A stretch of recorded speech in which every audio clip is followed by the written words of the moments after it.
तो फिल्म की शुरुआत में हमें दुनिया का एंड दिखाया जाता है, जहाँ रिसोर्सेज खत्म होने के साथ साथ दुनिया पर गर्मी भी बहुत ज्यादा हो गई, इतनी कि अंटार्कटिका की बर्फ भी पिघलने लगी और इस बर्फ में जमे हुए वायरस ने जमीन पर कई किस्म की वबाएं फैला दी, जिनसे बचे कुछ इंसान भी तेजी से मारे गए। सभी मुल्कों की गवर्नमेंट और अमीर लोगों ने जान बचाने के लिए इस दुनिया को छोड़ जाने का फैसला किया और रॉकेट्स के जरिए दूसरे प्लैनेट्स पर जाने लगे। पर उनका ये फैसला इतना अचानक था कि उन्होंने प्रॉपर प्लानिंग नहीं की थी। ना उन्हें ये पता था कि वो दूसरे प्लैनेट पर पहुंचेगी कैसे और ना वो ये जानते थे कि वो सरवाइव कैसे करेंगे। ऐसे में बहुत सारे रॉकेट्स स्पेस में जाते ही तबाह हो गए और लोग स्पेस में ही मारे गए।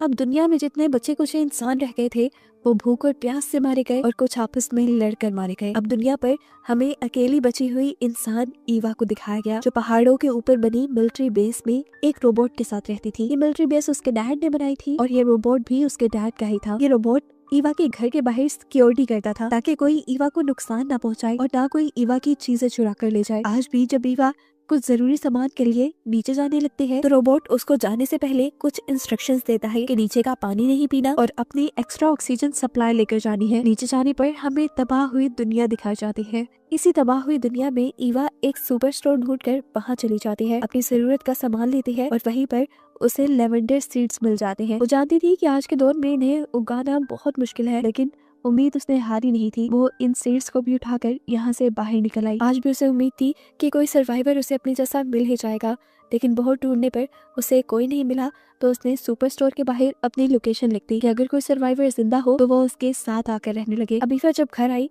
तो हमने देखा कि रोबोट उसका इंतजार कर रहा था, लेकिन हर मर्तबा ईवा को अपने घर जाने से पहले इस रोबोट को पासवर्ड बताना पड़ रहा था, चाहे ईवा 10 ही मर्तबा गाड़ी से गेट तक क्यों न जाती। एक मर्तबा तो ईवा तंग भी आ गई और ईवा ने गलत पासवर्ड लगा दिया और उसके गलत पासवर्ड लगाते ही ये रोबोट उसके ऊपर गन तान देता है। अपने आप को बचाने के लिए ईवा उसका सही पासवर्ड लगा लेती है और अब घर जाती है।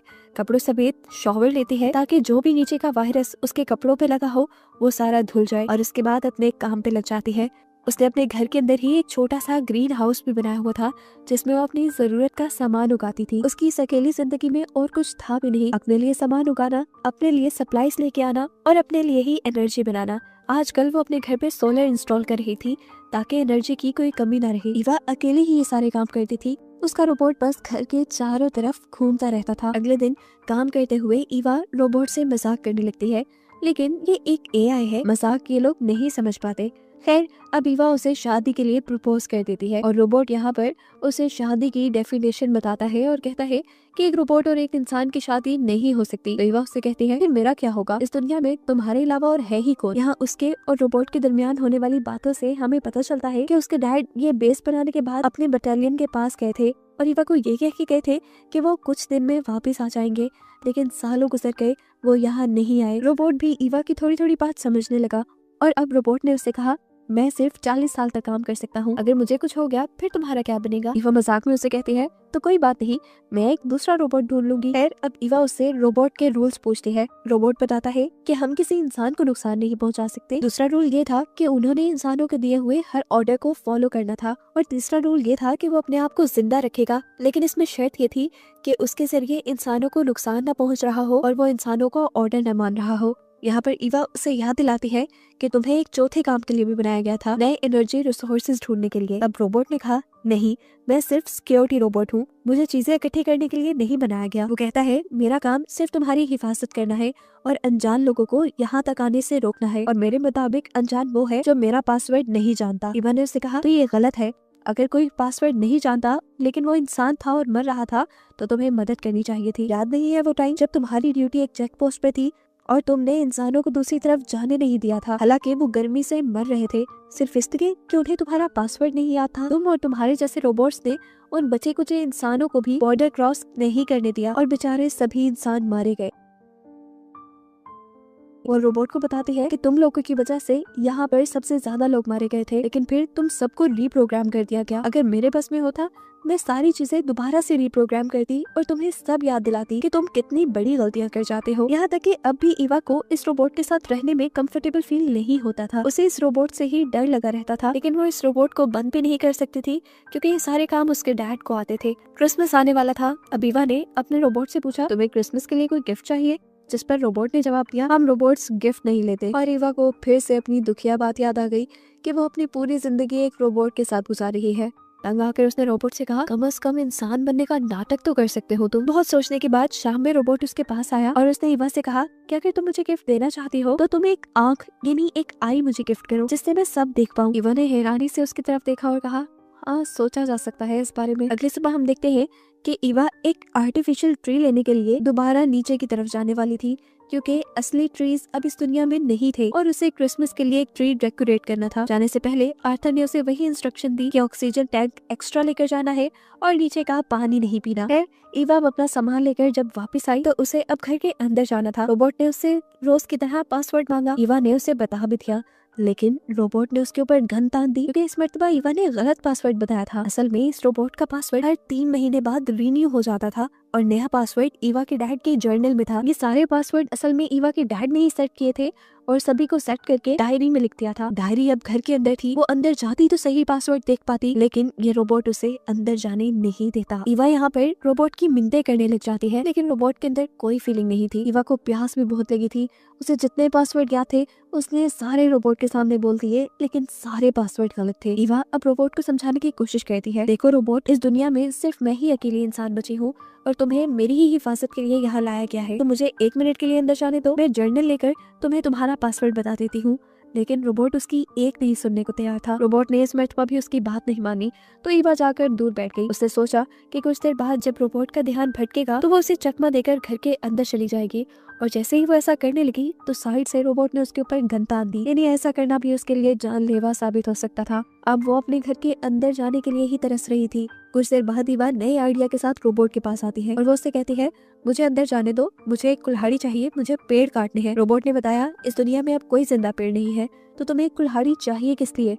यानी इस रोबोट को सब याद था, ईवा भी याद थी, लेकिन ये रोबोट भी अपने प्रोग्राम की वजह से मजबूर था। जो उसे पासवर्ड नहीं बताता था वो उसके लिए अनजान था और उसे वो अंदर जाने नहीं दे सकता था। रोबोट को ईवा याद भी थी, लेकिन जब तक ईवा उसे पासवर्ड न बताती वो उसे अंदर जाने नहीं दे सकता था।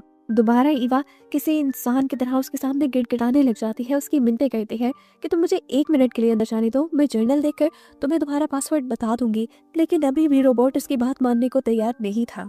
ईवा उससे कहती है, अच्छा ठीक है, तो मुझे सिर्फ 1 मिनट के लिए अंदर जाने दो, मेरे पीछे पीछे आ जाना, अगर मैंने तुम्हें सही पासवर्ड ना बताया तो बेशक तुम मुझे मार देना। जिस पर रोबोट ने उसे कहा, हमारा काम इंसानों की हिफाजत करना है, ना कि उन्हें मारना। वो बताता है कि मैं सिर्फ उसी इंसान को मार सकता हूँ जो मेरे लिए अनजान है, और मेरे लिए अनजान हर वो शख्स है जिसको पासवर्ड नहीं आता मेरा।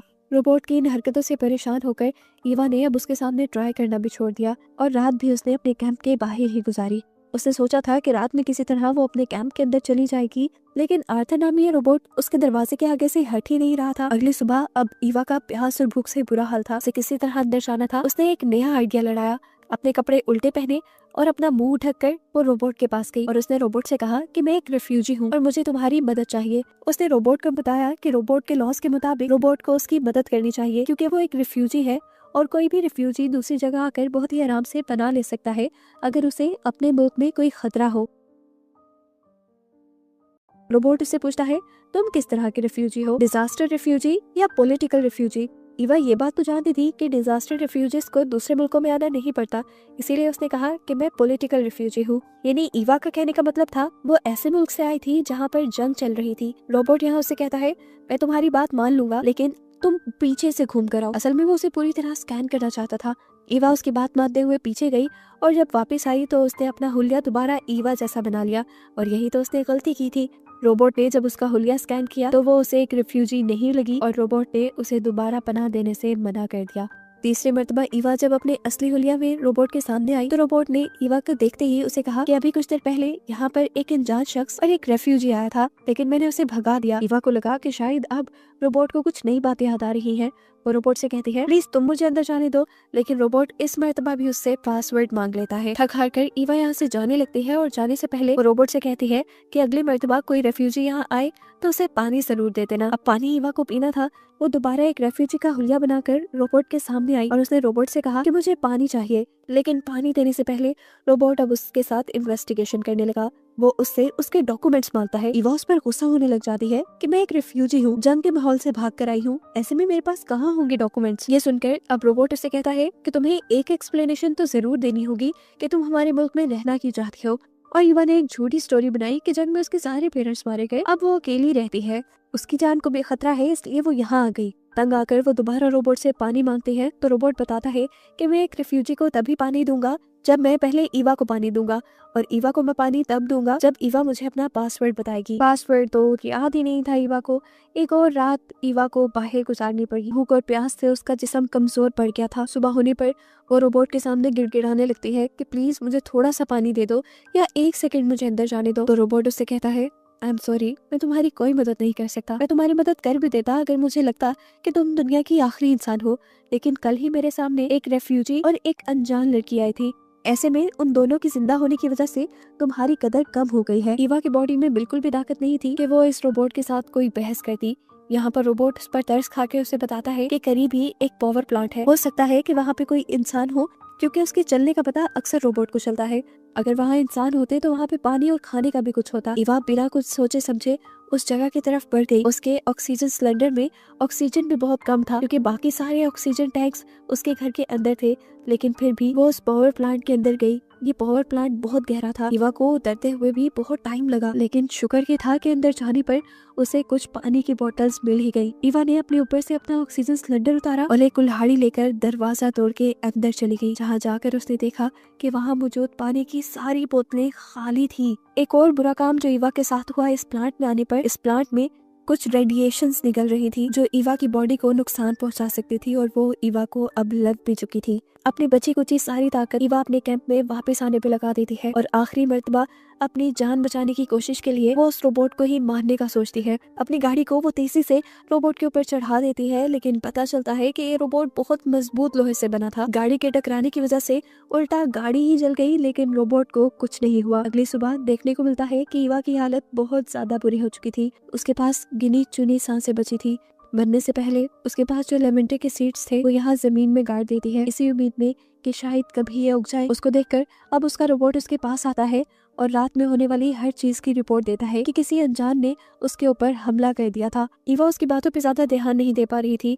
वो उससे पानी मांग रही थी, लेकिन रोबोट उससे कहता है मुझ पर और यहाँ पर हमले होने लगे हैं, मैं अपने पोस्ट और अपनी ड्यूटी नहीं छोड़ सकता। ईवा को डिहाइड्रेशन की वजह से अब हेलुसिनेशंस भी हो रहे थे।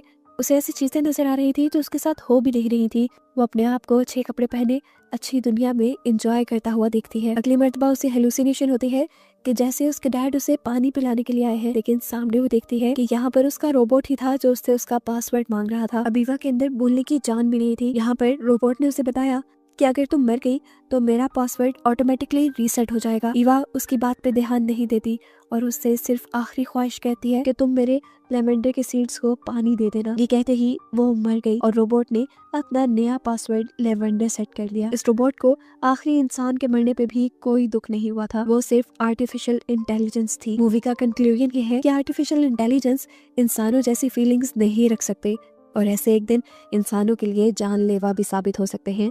और बस यही बताते हुए ये कहानी यहाँ खत्म हो जाती है।